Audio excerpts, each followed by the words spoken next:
important point to keep in mind is that the release of dopamine signals what's sometimes called a reward prediction error. Now, some of the most important studies on this topic were conducted by Dr. Wolfram Schultz, who was at the University of Freiburg at the time. Dr. Schultz trained monkeys to perform a task in which they received fruit juice as a reward at relatively predictable times. While they were doing this task, he recorded from neurons in the reward circuit of their brains. And he found that these neurons fired and released dopamine when a reward occurred, but only if that reward was unexpected. If the monkeys got some juice when they weren't expecting it, then these dopamine neurons fired and produced a burst of dopamine. But if the monkeys were expecting the juice, then the neurons didn't release dopamine. Now, Schultz interpreted these results to mean that the release of dopamine in the reward circuit signals a reward prediction error. In other words, dopamine is released not when you get a reward, but rather when you get more reward than you were expecting to get. In other words, when your prediction about the amount of reward was wrong. Furthermore, a long line of research in psychology had previously shown that errors in reward prediction trigger new learning. And that makes a lot of sense. After all, if your predictions are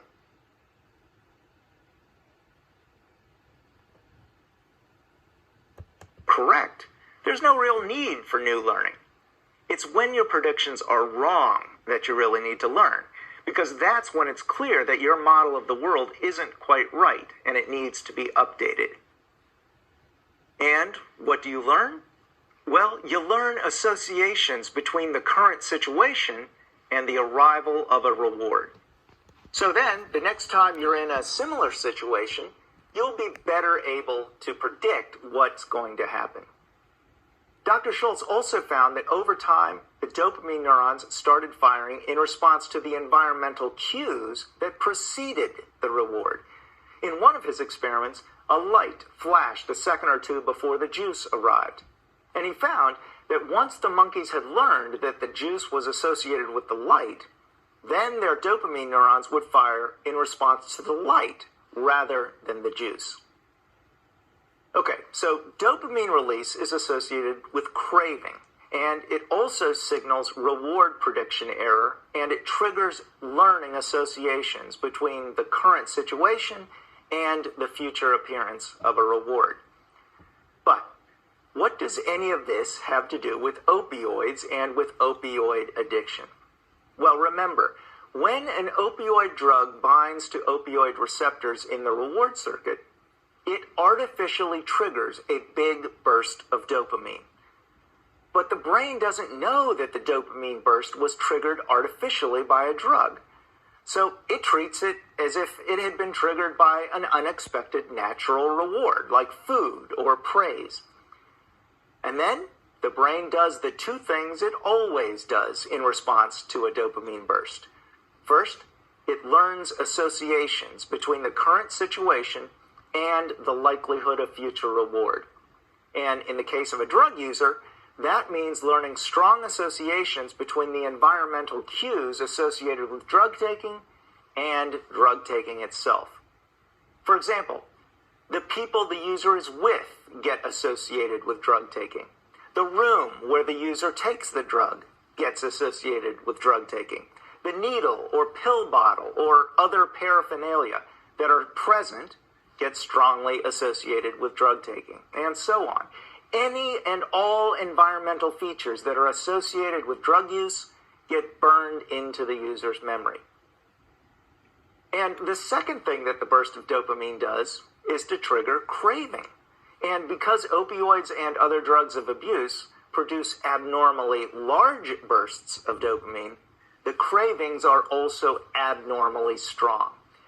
And remember, over time, the dopamine neurons start firing in response to the cues that predict that the reward is coming, not just in response to the reward itself. For the drug user, that means that all the cues that are now strongly associated with drug taking also trigger craving themselves. Just seeing the people with whom you've taken drugs in the past triggers a dopamine burst and a strong craving to take the drugs again. Likewise, walking by a location where you once used the drug also triggers craving. So does seeing drug paraphernalia or encountering any of the other hundreds of other cues in the environment that have become strongly associated with drug taking. With repeated drug use, those associations get stronger and stronger, and the cravings become so powerful that they're virtually impossible to ignore. And pretty soon, a full-blown addiction is born.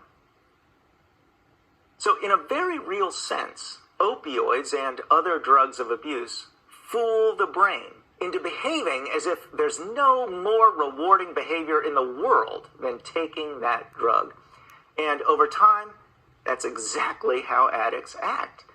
They become obsessed with obtaining and taking the drug, and everything else in their lives becomes a lower priority.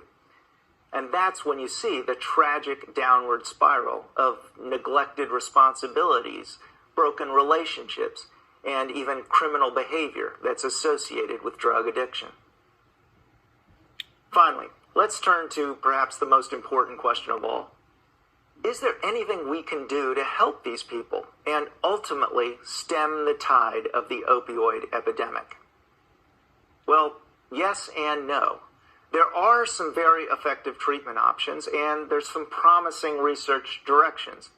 But we still have a long way to go if we want to really address the crisis. Let's begin by talking about treatment options. And when we talk about treatment, it's important to distinguish between treatment for an overdose and treatment for the addiction. Now, in the case of overdoses, a medication named naloxone can be used to quickly and effectively counteract the effects of opioid drugs. Naloxone is what's known as an opioid receptor antagonist. What that means is that it binds to opioid receptors just like opioid drugs do. But it doesn't turn the receptor on. It just blocks the receptor, and it prevents opioid drugs from turning it on. If you think of our key and ignition analogy, naloxone is like a fake key that you can slide into your car's ignition, but that you can't turn. Furthermore, while it's in the ignition, it prevents you from putting the real car key in. And so there's no way to start the car while the fake key is in the ignition. Likewise, naloxone binds to opioid receptors, but it doesn't turn them on. It also prevents opioid drugs from turning those receptors on, and it replaces drug molecules that were previously bound to those receptors. In particular, it prevents the drugs from activating receptors in the brainstem that suppress breathing, and that could lead to asphyxiation and to death. In fact, administering an appropriate dose of naloxone to a victim of an opioid overdose can often reverse the effects of the drug in just a minute or two and save their life. Now, that's obviously great news, but there are at least 3 significant problems. First and foremost, not everyone who overdoses on an opioid drug gets treated with naloxone in time. If no one is around, or if those who are around don't call for medical help right away, then it may be too late. In response to this concern, first responders like paramedics and policemen now often carry naloxone with them at all times, so that if they encounter someone who has overdosed on an opioid, they can treat them right away. Opioid users themselves, as well as their friends and family, can often get a naloxone prescription to keep in case of emergency. A second problem is that the new synthetic opioid drugs like fentanyl and fentanyl analogs are so potent that the usual doses of naloxone may not be strong enough to counteract the effects of the drug. And in such cases, it may be necessary to repeatedly administer multiple doses of naloxone every couple of minutes until the victim finally responds. Of course, that's a problem if you don't have enough naloxone, or if the person administering the naloxone doesn't recognize the need for multiple doses. Furthermore, the effects of naloxone only last about 30 to 90 minutes, while the opioid drug may stay in the system significantly longer. So an overdose victim who initially responds to naloxone and recovers could still overdose an hour or two later, even if they don't take any more of the drug. It's therefore critical for any overdose victim to get immediate professional care and to be closely monitored for an extended period of time. But the third and perhaps most serious problem is that naloxone only treats the overdose, not the underlying addiction. As a result, it's quite likely that an overdose victim who is saved by naloxone will overdose again in the not-too-distant future. In fact, a study that tracked emergency room patients who had been successfully treated with naloxone for an opioid overdose found that about 10% of them had died within a year from another opioid overdose, and 5% of them had died within a month. Clearly, naloxone alone is not the entire solution.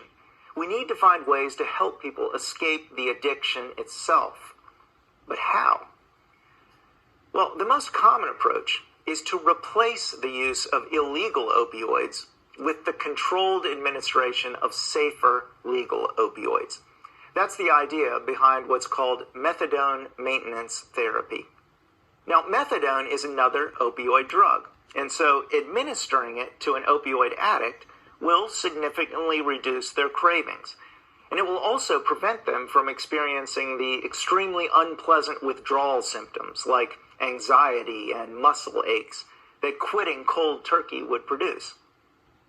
When administered by a professional in a clinic, methadone is much safer than a street opioid like heroin.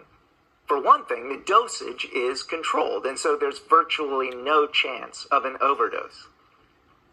For another, the methadone from the clinic is pure, while street drugs are often contaminated by other substances, including potentially very dangerous synthetic opioids like fentanyl or carfentanil. Methadone also doesn't produce the strong euphoric high associated with other opioids like heroin and fentanyl. And perhaps for that reason, once an addict has switched to methadone, they may find it easier to slowly reduce their dose and ultimately kick the habit entirely. But other opioid addicts stay on methadone maintenance therapy for years on end, and although they're still addicted to an opioid, many of these addicts can return to a relatively normal life. They can hold down a job and develop relatively normal relationships. So, although methadone maintenance may not be as desirable as complete abstinence, it's a lot better than living from hit to hit on the street. Okay, where do we go from here in our fight against this opioid crisis?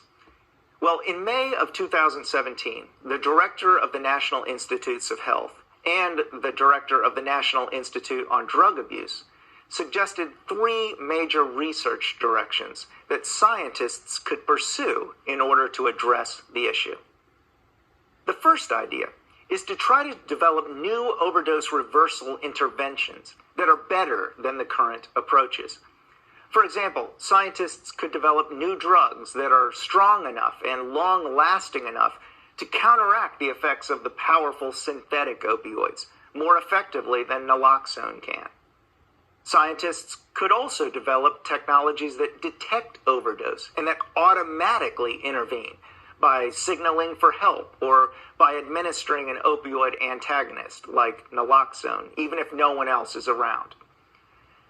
The second idea is to develop new approaches to treating opioid addiction itself. As we discussed, addiction leads to neural changes that lead to craving and compulsive drug use. Well, if those neural changes could be counteracted in some way, then we could potentially treat the disease rather than just the symptom.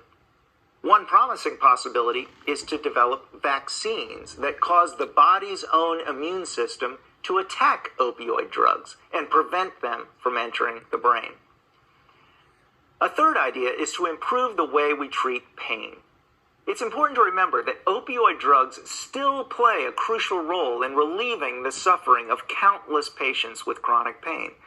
But unfortunately, when the current drugs are used long-term, they can be habit-forming. What's needed are new ways to treat chronic pain that are safe and effective, but that are not addictive. And there are a few promising candidates on the horizon. For example, drugs called biased agonists seem to be able to bind to opioid receptors in the pain pathways without producing the undesirable effects on breathing and the reward circuit. Non-opioid approaches like medical marijuana and brain stimulation have also shown some promise. So, although the current crisis is very serious, there's light on the horizon and reason to be cautiously optimistic about the future. Well, thanks for joining me for this discussion of the present-day opioid